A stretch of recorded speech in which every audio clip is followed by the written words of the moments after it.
Franz Kafka is regarded as one of the greatest literary figures in recent history. He is known for his uniquely dark, disorienting, and surreal writing style, a style and quality so particular to him that anything that resembles it has come to be known and referred to as Kafkaesque.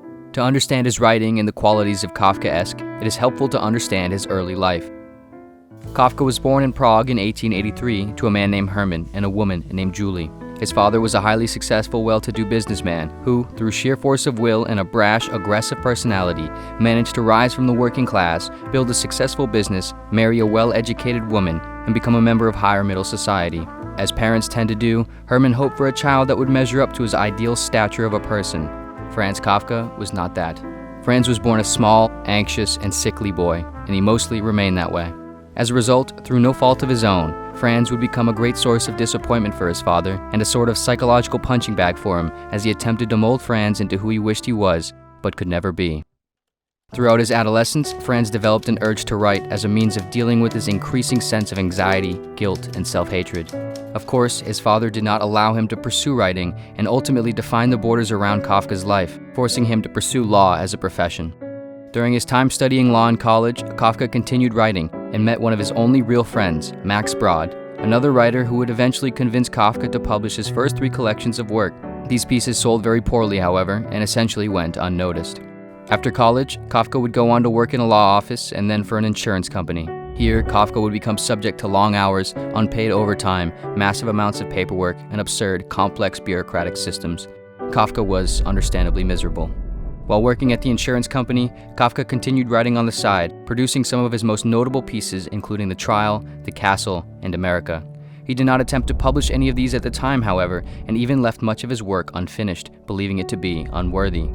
Kafka continued working at the insurance company for the majority of his remaining short life, while continuing to write around his work schedule. In 1924, he died of tuberculosis at age 41. Kafka never went on to publish any more of his writing, nor did he ever personally receive any success or recognition for the small amount he did. He died believing that his work wasn't any good. On his deathbed, he even instructed Max Brod to burn all of his unpublished manuscripts following his death. Obviously, Brod did not follow Kafka's instructions, because here we are, 100 years later, talking about him. After Kafka died, Brod spent the following year or so working to organize and publish his notes and manuscripts. Over the decade following, Kafka would become one of the most prominent literary and philosophical figures of the 20th century.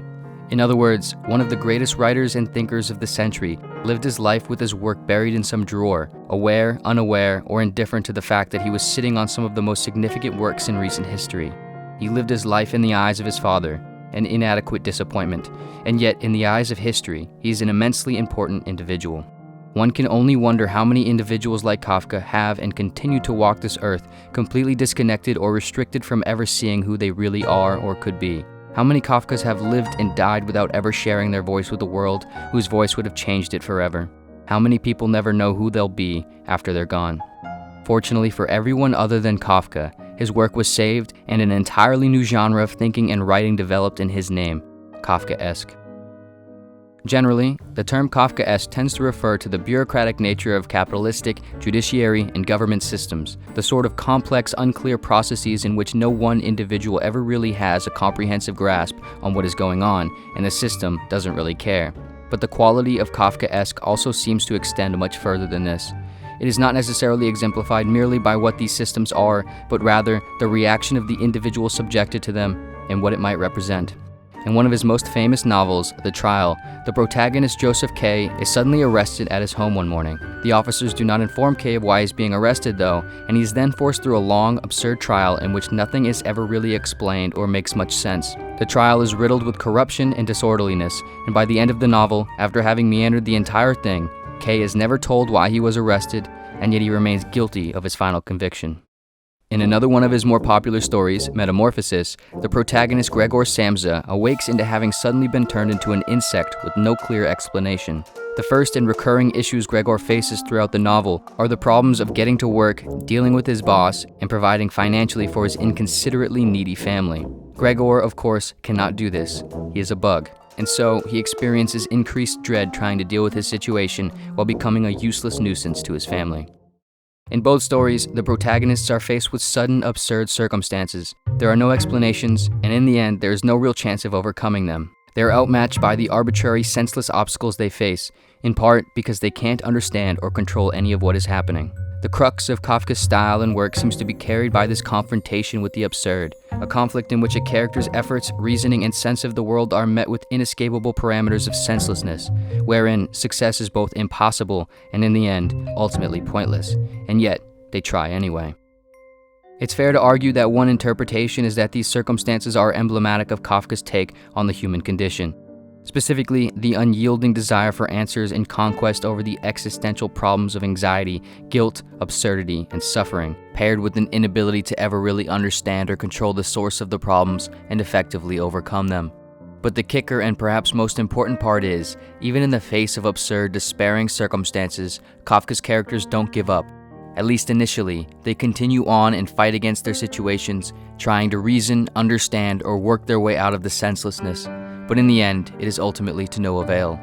Perhaps in this, Kafka is suggesting that the struggle to find solace in understanding is both inescapable and impossible. As conscious, rational beings, we fight against the absurdity, trying to resolve the discrepancy between us and the universe. But ironically, we only serve to self-perpetuate the very struggle we are trying to resolve by trying to resolve the unresolvable. And in this sense, on some level, we almost want the struggle. Of course, this is just one interpretation. Ultimately, because of its vague, surreal, and inexplicable quality, Kafka's work lends itself to nearly as many interpretations as readers. Perhaps the idea is that we should accept our absurd condition and not take it so seriously. Perhaps the idea is that we should and must struggle against it. Or perhaps the idea is that we can't know what the idea is. In truth, only Kafka will ever have known exactly what his work meant, and it's fair to speculate that in some sense, perhaps not even him. What is undeniable, though, is that Kafka's work has left a lasting impact on literature, philosophy, and humanity at large. It has helped readers around the world feel less alone in their own hunches of truth and moments of Kafkaesque experiences. Kafka's own story is not necessarily unusual. His father, although cruel, his life, although sad, neither were nor are all that uncommon. To be born into a faulty family, bad place in the world, or a weak body or brain. To live and die having never recognized one's full potential. To have been stuck in a bureaucratic cog of a business organization or government system. To have felt the guilt and anxiety of existence for no clear reason. We have all, at least at times, experienced the Kafkaesque. Kafka's work is not considered great because it describes something profoundly unique, but because it describes something mundanely common in a profound way. An encapsulation of an often indescribable experience, a part of life that touches us all. When referring to Kafka, writer Anne Rice once said that his work helped her realize the following approach in her own work. Don't bend, don't water it down, don't try to make it logical, don't edit your own soul according to the fashion. Rather, follow your most intense obsessions mercilessly. Kafka's work sought not to alleviate the soul through remedies of false hope or delusion, but rather through the direct confrontation with the darker aspects of self.